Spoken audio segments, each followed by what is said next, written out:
Samsung Galaxy S23 FE looks like its expensive siblings, the Galaxy S23 and S23 Plus.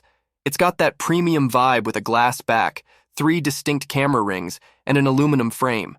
It's not the most compact phone out there, but I'm digging that minimalistic design. It's got that sweet IP68 water and dust resistance, and the trusty USB-C port. On the front, we're looking at a 6.4-inch dynamic AMOLED display with FHD plus resolution. It's got a smooth 120 Hz refresh rate and Corning Gorilla Glass 5 for protection. It's got wide viewing angles, good visibility in the sun. Plus, those Dolby Atmos-powered stereo speakers bring some serious noise in a good way. This is where it gets interesting. The S23 FE packs a triple camera setup, a 50-megapixel main sensor, a 12-megapixel ultra-wide, and an 8-megapixel telephoto. The telephoto used to be a superstar, but it's been dialed back to 3x optical zoom. But hey, it still does the job. Selfies are crisp with a 10-megapixel front camera. Pictures are detailed and vibrant, but there's a bit of oversaturation going on. In good light, it shines with sharpness and good exposure, but in low light, it's just okay.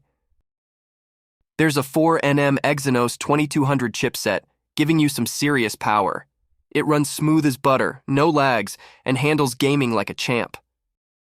You've got 2 memory and storage options, 8 plus 128 gigabytes or 12 plus 256 gigabytes. Just remember, no micro SD card slot, so choose wisely. With a 4,500 mAh battery, this thing keeps you going all day with regular use. It supports 25-watt charging. If you want a clean software experience with a good mix of features, the S23 FE is a solid choice.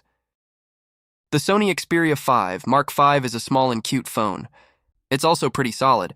It has metal sides, a glass front that's super tough, and a glass back that's smooth. The screen size of the Xperia 5 Mark V is what makes it stand out. It's only 6.1 inches, which is pretty small for a phone like this. It also has a different shape than most phones, with a 21:9 ratio that makes it very tall. And it doesn't have any notch or hole for the selfie camera, just a thin black strip on top of the screen. The screen is OLED, which means it has great contrast and viewing angles.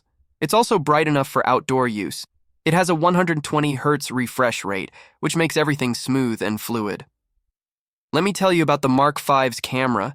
It has a big 48-megapixel sensor and a 12-megapixel ultra-wide camera. If you love taking photos and videos, you'll love this camera setup. It has 3 camera apps to suit your style. The default app, Photography Pro, lets you go from easy auto mode to full manual mode. You can adjust everything except the aperture.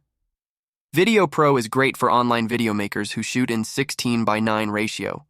Cinema Pro app features customization over shutter angle, project management, and the super flat Venice look that gives you more room to edit. You can record video in 4K at 120 FPS, and it has a mic on the back that can focus on voices or capture all the sounds around you. The main camera is awesome for photos and videos. It's stable and clear. The ultra-wide camera is weak, especially in low light. The selfie camera performance is great, especially in bright light. It's natural and detailed, and the bokeh mode works well. The Xperia 5 Mark V runs on a Qualcomm Snapdragon 8 Gen 2, which is fast and cool. The speakers sound amazing, though. You can change the sound settings a lot. It has spatial audio for speakers and headphones. This phone has a great 5,000 mAh battery. It can handle a lot of activities and has wireless charging. It charges at 30 watt and also supports reverse wireless charging.